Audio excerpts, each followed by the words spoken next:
DeSanto Propane is 4 generations strong as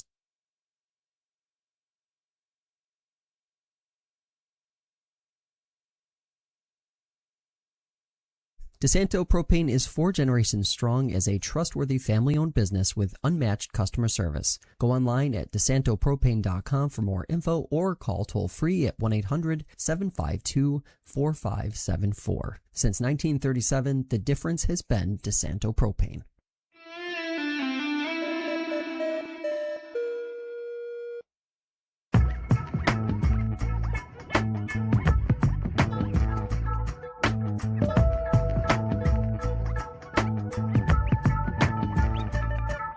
All right, everybody, welcome into Fresh Takes with Russo and Felice. I am Paul Russo.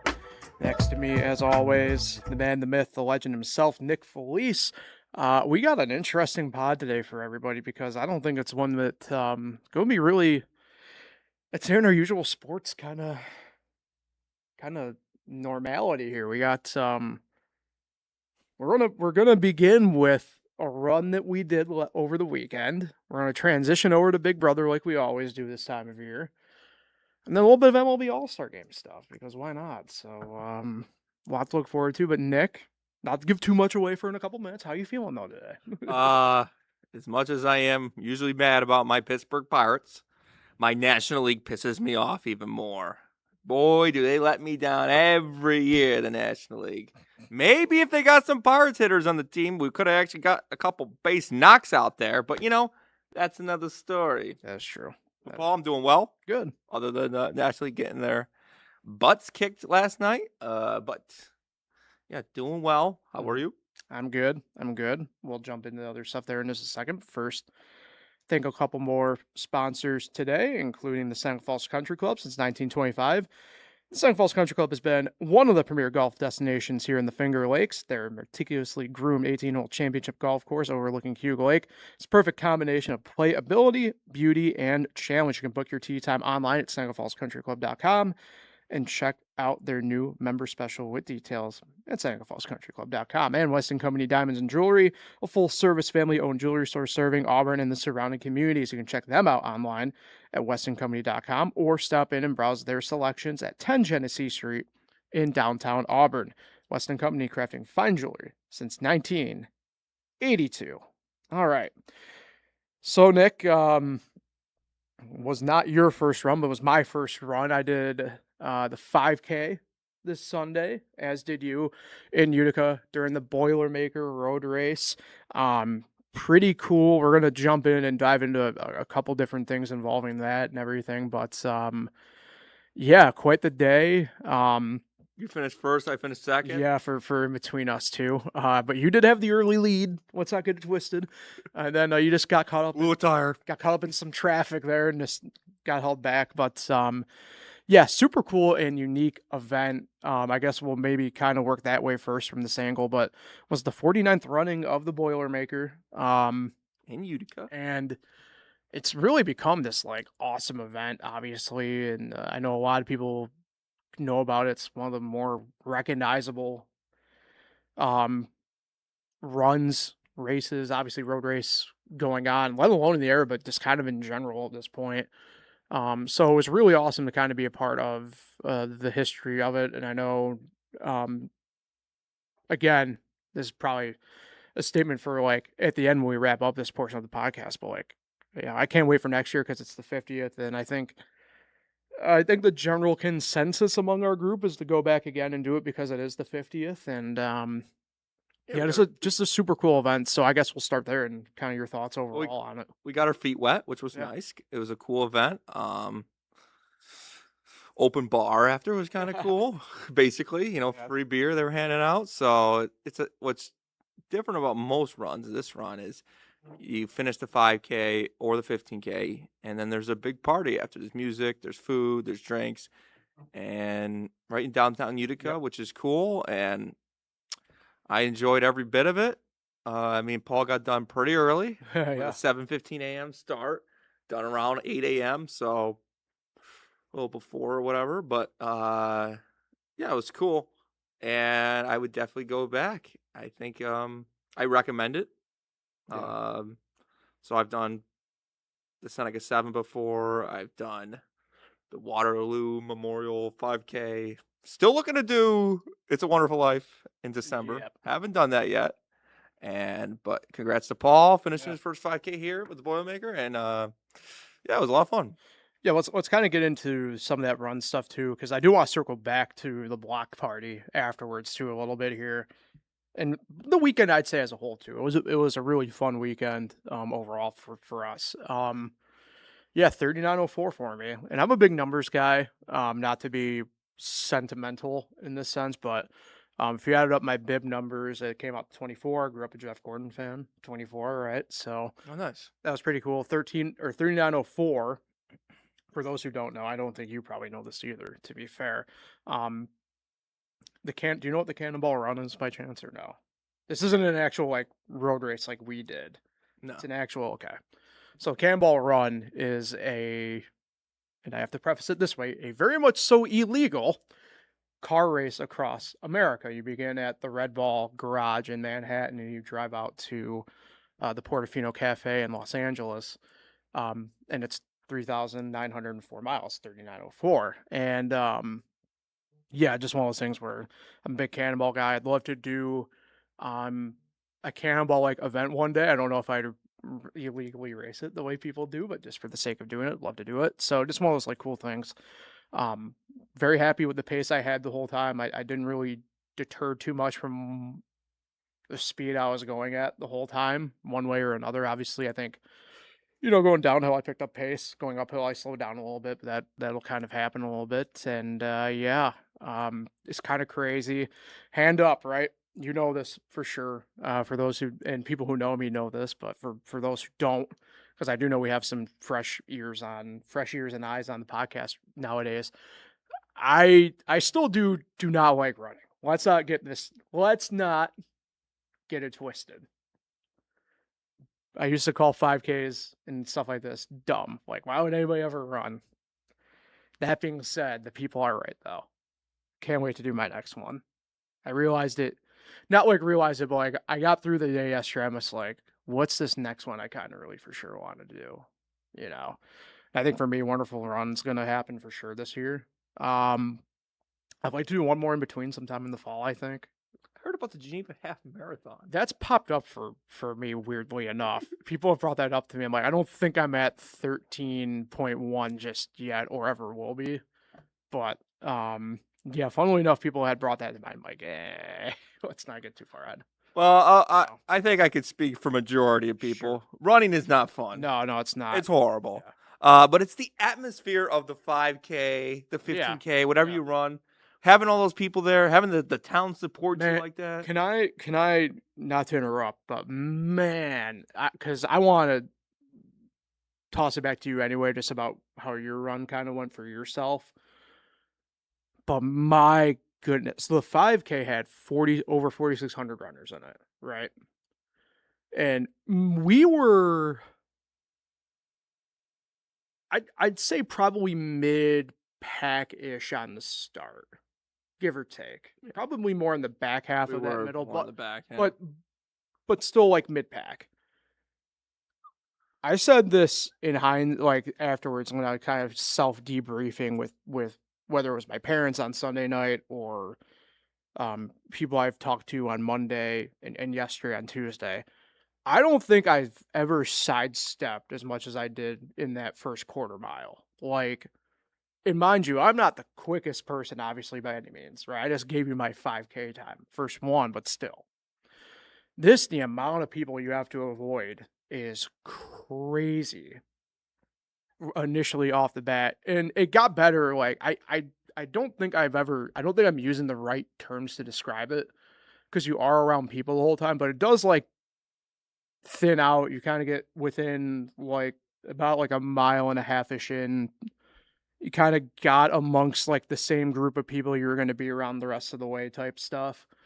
But man, that first quarter mile and which is where you got out ahead of me was just you were trying to avoid the people walking and who are going even at a slower pace than you. It was one of those things where it's and you have to avoid also you're worried about people trying to avoid you as you're and stuff like that. But like me, I know I followed your lead. We hopped up on the sidewalk and kind of tried to just find a hole there at the jump, and it kind of worked until it didn't. And Yeah, you had to get back on the road. yeah, it was like one of those things for me where I hate viewing it from this perspective, but like it's tough not to. I think just the way that you're kind of wired as a human and whatever. But like, if I ever wanted to try and find where I could have made up those 5 seconds to break 39 minutes, it was probably somewhere in that first quarter mile. Yeah. So I was not trained at all for this. I used my experience. Veteran move. But so I was surprised I jumped out like that, and I'm sure It's a Wonderful Life 5K is pretty similar to it. So I don't know what the numbers are, how many people run in each race, but it's probably pretty similar. I've done 5Ks, but that is the most runner kills that I've ever gotten. Passing people, for those who don't know the term. Yeah, I passed probably about, I would assume you too as well. We passed probably about 50 people at least. With either walking or just not running as fast or off to the side. And there is a difference between the Boilermaker and the It's a Wonderful Life. Yeah. It's Wonderful Life recommends people to walk. This race is just they're looking for runners. Even though I was kind of surprised how many people were walking like right away, the start of the race. But it's whatever. I definitely walked, so I'm in there as well. So, but I got off to a good start. The hills were perfectly timed in this 5K. Needed those downhills when I needed to. There was one little tough uphill before the ending there, about 2 miles in. But yeah, I thought I did better than I thought I was going to. I sprinted the last 0.1. Yeah. So that was fun. Downhill. Yeah. Yeah. That was the thing with me. My pace, like I said, I tried to keep consistent the whole time. I got passed a lot in the beginning, but I did a lot of passing there towards the end of the people who kind of went by me at the jump. So, yeah. Also, we haven't mentioned it. Beautiful weather. Yeah, Perfect running weather. We got lucky. If we started, say, a half hour later, I still think we would have been fine, but those 15K people would have been struggling, I think. Yeah, I thought it was great Sunday morning.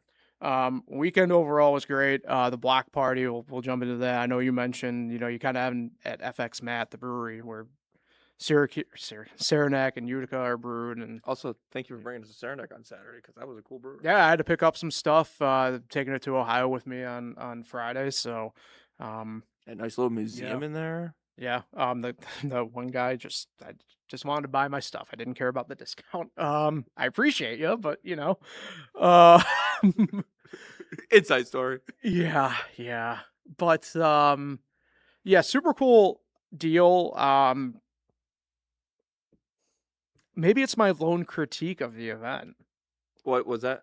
Kind of feel like, knowing what they know, don't you feel like the block party thing would have been a little bit more like organized, or like, I was actually really surprised how cleared out it got. But correct. But I'm saying, like, oh man, I don't like. It's not like organized, but like the way everybody was just kind of packed in and everything.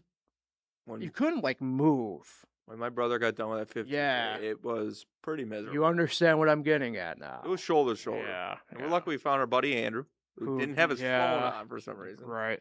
Well, I understand it. It's a little bit different for everybody, right? Like, I run with for lack of a better term, like a vest. It's a strap thing with a pouch on the front, right, where I can store my phone and everything I needed to. But this is also Andrew's first time, Matt's first time, so they didn't know what to expect either. Well, for the Boilermaker, yeah, but Andrew's ran before. No, I'm just talking about like why he didn't bring his phone.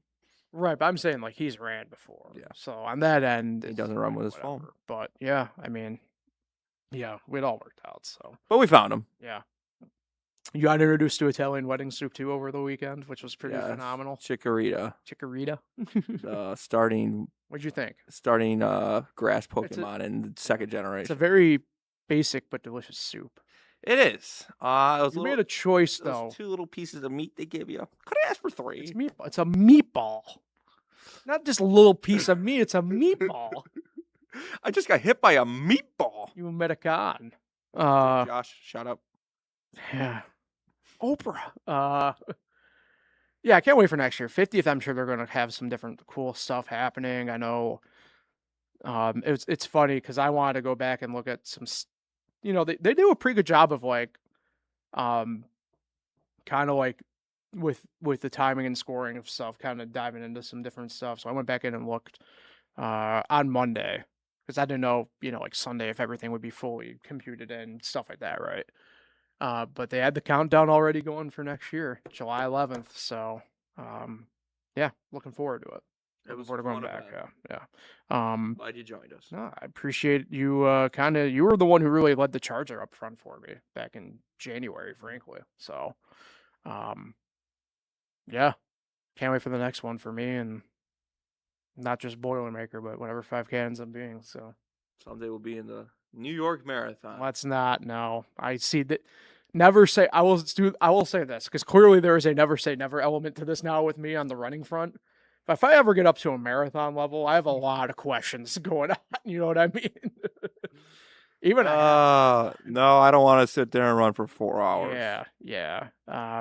Nothing against you marathon runners. Respect. No, especially the ones who are the 15Kers who go out there. Did Matt? I was about to say before we get out of here, and move on. I know they talked about it like with us after the fact though. Did Matt kind of mention anything about the 15K or? Yeah, They run. Obviously, it's a much different route. It's a longer route, but they end on the same 3 mile plus stretch as we do the 5K, right? And he just had to say the not the people. Just never. No one spread it out. It was just nonstop runners with you the whole time. Yeah, I think and the community was unbelievable. Yeah, it was crazy. I had my earbuds in. I know you had your headphones, and just nonstop.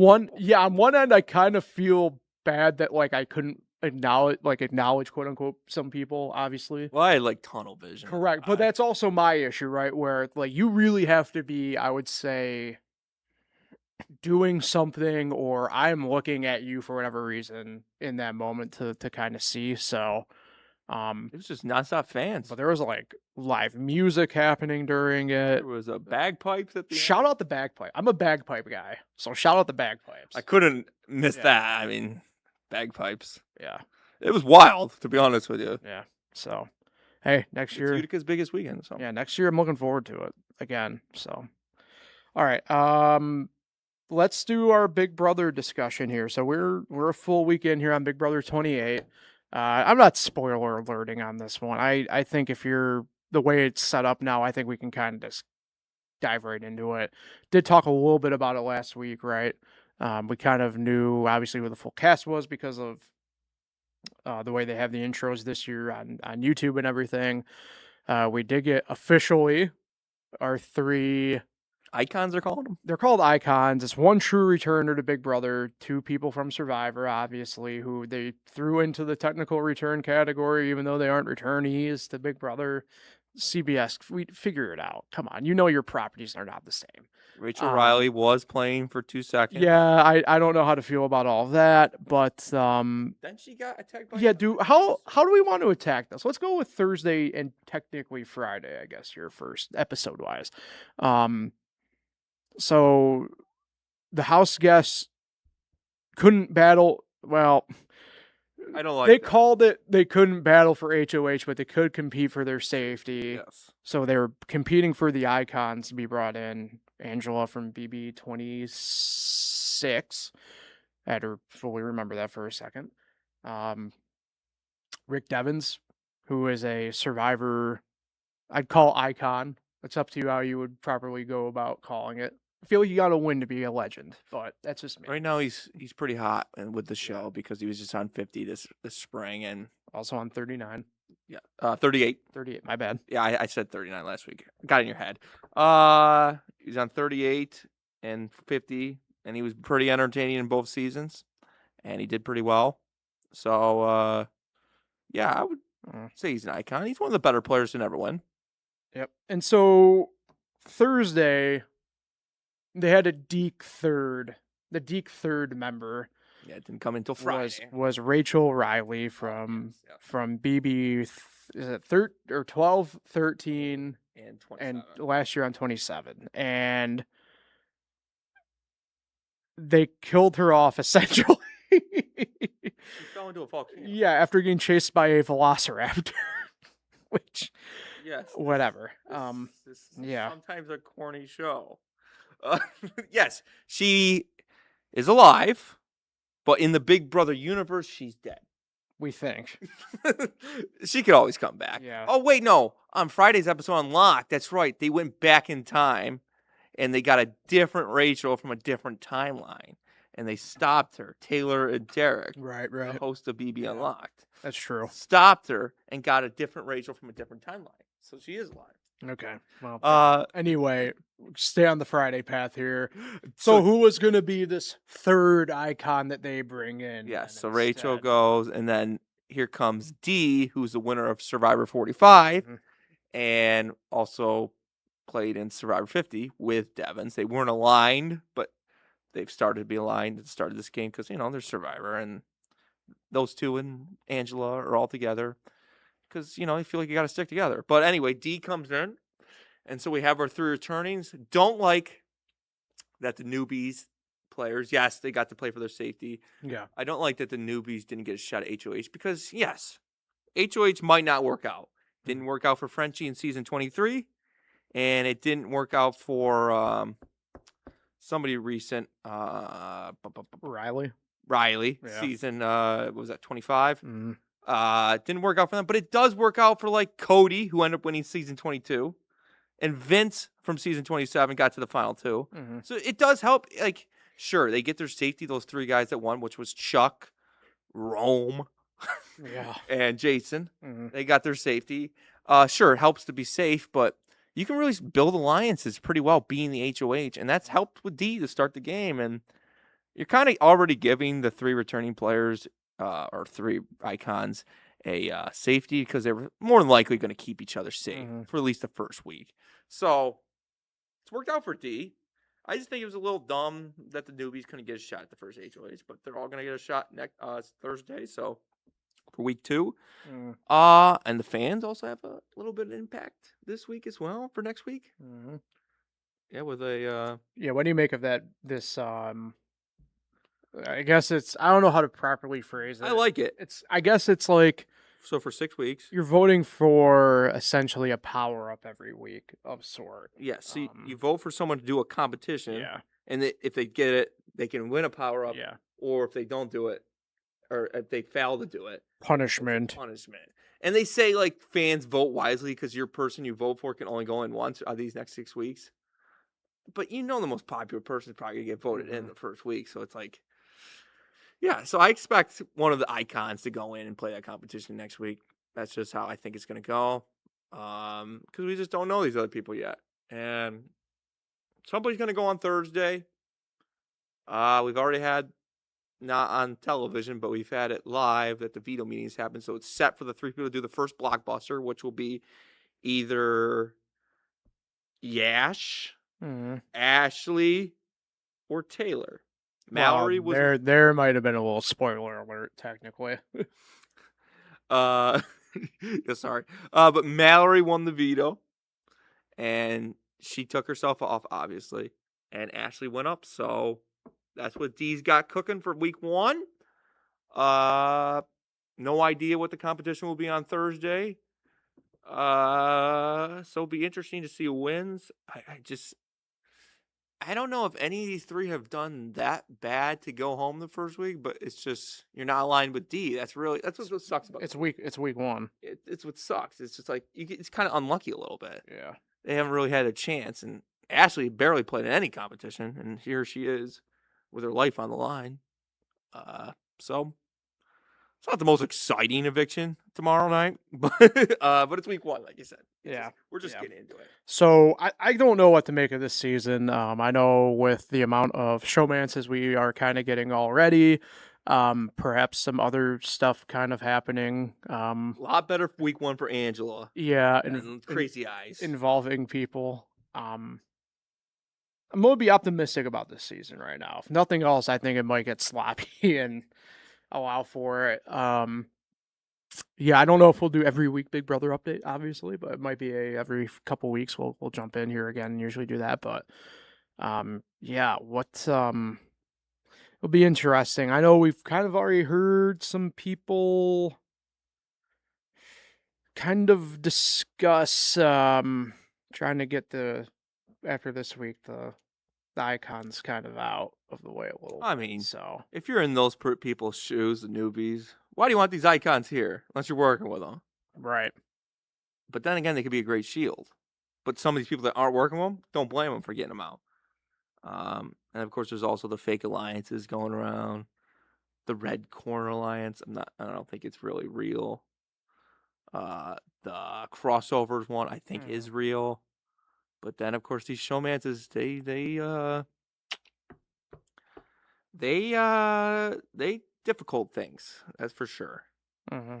If Drew gets a showman's, it could mess up his alliance because the crossover alliance is the 3 icons with Barrett and Drew, and the Red Corner Alliance is D, Devins, Hamu, Haley, and Chuck. I don't think that alliance is real. I think D and Devins are just using that to benefit them, but because they're challenge threats potentially. Yeah, I've enjoyed it. First week, it's been long. I know the first week's always weird and it takes longer, but it's felt really long.